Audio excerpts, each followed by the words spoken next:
Get ready for the dictation in 3, 2, 1, start. After taking note of pandemic induced crisis, SC must now enforce rights of the vulnerable. It is a matter of relief that the Supreme Court has at last taken cognizance of the plight of millions of interstate workers looking for transport home and relief from the unrelenting miseries unleashed on them by the lockdown.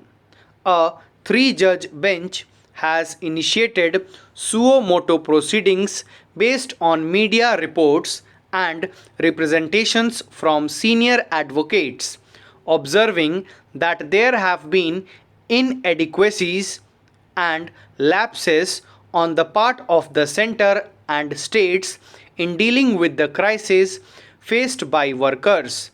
It need not have come to this.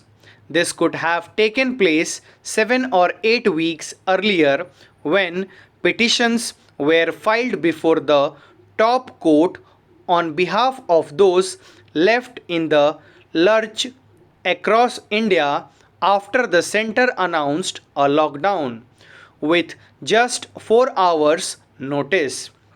With a kind of self effacement and self abnegation not in keeping with its institutional history, the court had then accepted the government's sweeping claim that there were no migrants on the roads anymore and that the initial exodus of workers from cities to their home states had been set off by fake news to the effect that the lockdown would last for months. In an unfortunately limited intervention, the court merely advised the police to treat the workers on the roads with kindness and directed the media to highlight the center's version of the developments.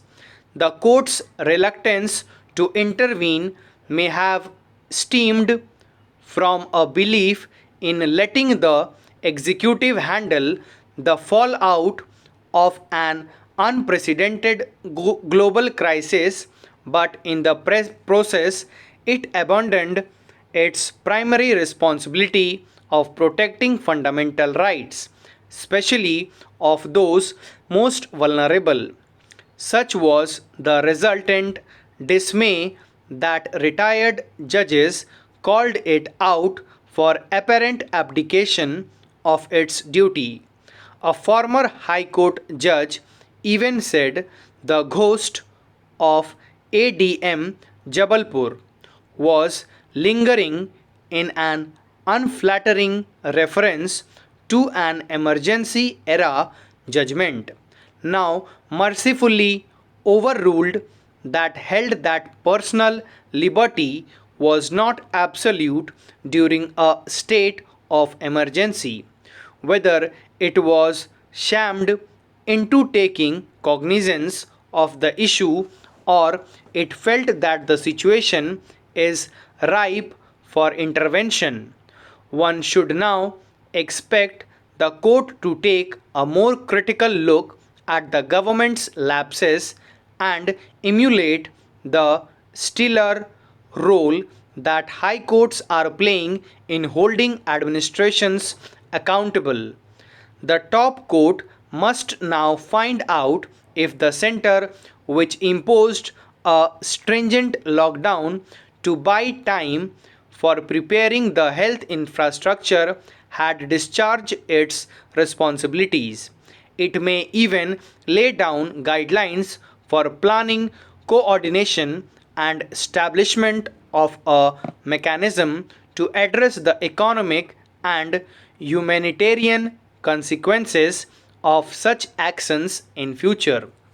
The government should also do more than asking its law officers to fulminate against activists, denounce the media, and question the patriotism of those critical of its actions.